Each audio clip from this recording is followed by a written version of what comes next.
हाय मित्रांनो, good morning. मी आहे अनिकेत चावरे आणि स्वागत आहे तुमचं माझ्या एका नवीन व्हिडिओमध्ये. मित्रांनो, आज आपण जाणार आहोत पारनेरपासून 2 किमी अंतरावर असलेल्या सिद्धेश्वराच्या भव्य मंदिरात.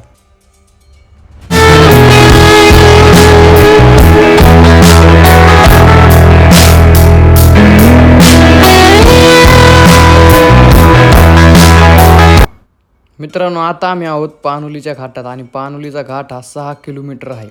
6 किलोमीटरचा जो घाट आहे आणि घाटातून जाताना मजा तर इतकी येते तर काय विचाराच नको. पण या घाटात आहे ना टर्निंग पण एवढे आहे ना, तर पुढून गाडी कशी येते कशी नाही हे पण विचार करून पुढं जावं लागतं. इतका मोठा घाट आहे ना, असे जागेवर टर्निंग आहे. तुम्ही आजूबाजूचं लोकेशन बघू शकता. असलं मस्त भारी वातावरण झालेलं आहे, पूर्ण हिरवगार झालेलं आहे.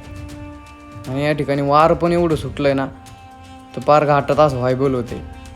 एवढं भारी मस्त वातावरण झालं आणि अशा वातावरणात फिरायला जायची मजाच एक वेगळी असते. मित्रांनो, तुम्ही बघू शकता बघता बघता आता आपण पारनेर शहरामध्ये आलो आहे आणि पारनेर शहरामध्ये महादेवाची 12 ज्योतिर्लिंग आहे आणि पारनेर शहर हे खूप प्रसिद्ध देखील आहे. ते आसपासच्या गावामुळे राळेगण सिद्धी असेल किंवा हिवरे बाजार असेल, या गावांमुळे हे पारनेर जे शहर आहे ते खूप प्रसिद्ध देखील आहे. आणि त्यातीलच ही सिद्धेश्वरवाडी देखील खूप प्रसिद्ध आहे. खूप लांबून लांबून लोक या दर्शनासाठी येत आहेत.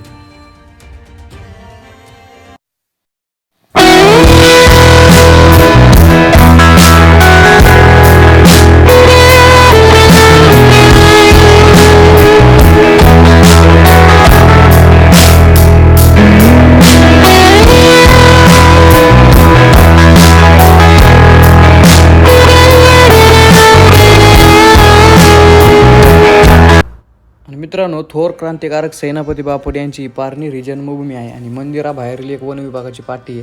त्या पाटीवर असं बरंच काही लिहिलेलं आहे की त्या गोष्टीचं पालन करणं हे आपलं काम आहे. थोर क्रांतिकारक सेनापती बापट म्हणजेच पांडुरंग महादेव बापट हे स्वतंत्र चळवळीच्या काळात याच ठिकाणी लपायचे.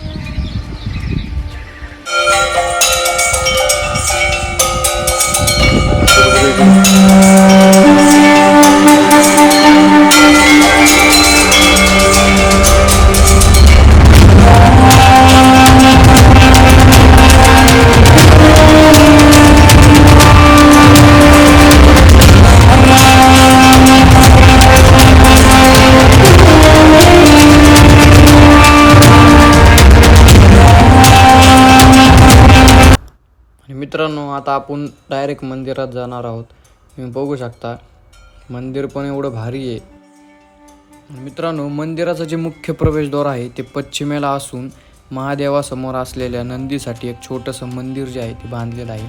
आणि हा मुख्य प्रवेशद्वार आहे. या प्रवेशद्वारातून आतमध्ये गेल्यानंतर मंदिराच्या उत्तरेला आणि दक्षिणेला 2 दरवाजे आहेत.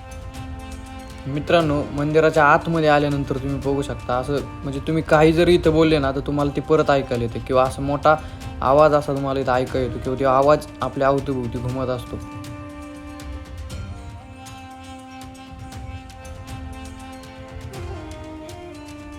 आणि मित्रांनो, आत आल्यानंतर तुम्ही बघू शकता पुढं समोर असं मस्त असं शिवलिंग आहे. त्या शिवलिंगाचं दर्शन मात्र पहिले घ्या. शिवलिंगाच्या वर तुम्ही जर बघाल तर साखळीने असं बांधलेलं एक आपण चरी म्हणू, त्या चरीतून ना असं पाणी जे आहे ते शिवलिंगवर पडत आहे आणि त्याला असं साखळीने बांधलेलं आहे. मित्रांनो, तुम्ही बघू शकता हे कवाक्षातून सकाळी आणि संध्याकाळी सूर्याच्या किरणे जी आहे ती शिवलिंगवर पडत आहे. आणि मित्रांनो, दर्शन वगैरे करून आम्ही डायरेक्ट मंदिराच्या मागं आलो आहे. आणि मंदिराच्या मागे तुम्ही बघू शकता दरीत उतरण्यासाठी खाली पायऱ्या देखील आहेत.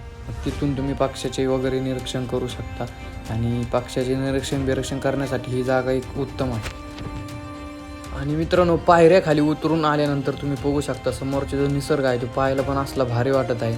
आणि इथं बघा पाण्याचा एक झरा वाहताना तुम्हाला दिसतं, असलं भारी वाटतंय. असं पूर्ण जे आहे ते असं हिरवगार झालं आणि तिथं बघा सगळं शेवाळे झाले. समोर जे आहे तुम्ही बघू शकता असं डोंगर जे कोरलेलं आहे, तिथं कोपऱ्यात पण एक मंदिर आहे. समोर बघा इकडं पण तुम्हाला असं एक नाही का जंगल बघायला दिसत. आणि मित्रांनो, तुम्ही बघू शकता इथून असं वर जायला आपल्याला एक पायऱ्या आहे आणि हे ज्या पायऱ्या आहे या डायरेक्ट पुढं मंदिराच्या पुढच्या बाजूला भेटतात आपल्याला. असं इथून पण ह्या पायऱ्या बघू शकता तुम्ही, अशा दगडाच्या ज्या पायऱ्या आहे. आणि पुढचं जे लोकेशन आहे पुढं तुम्ही बघू शकता एक तलाव आहे आणि त्या तलावाचं ज्यावेळेस ते पाणी फुल होतं त्यावेळेस ते तलावाचं पाणी असं वाहत हे असं इथून डोंगरातून खाली जातं. आणि मित्रांनो तिथून वर आल्यानंतर तुम्हाला एक असं तळघरासारखं एक बघायला भेटेल. याच्या आतमध्ये काय आपण ते बघणार आहोत. इथं अशा पायऱ्या पण आहे तुम्हाला असं उतरायला. मित्रांनो आत आल्यानंतर तुम्ही बघू शकता इथे पण एक छोटंसं असं शिवलिंग आहे.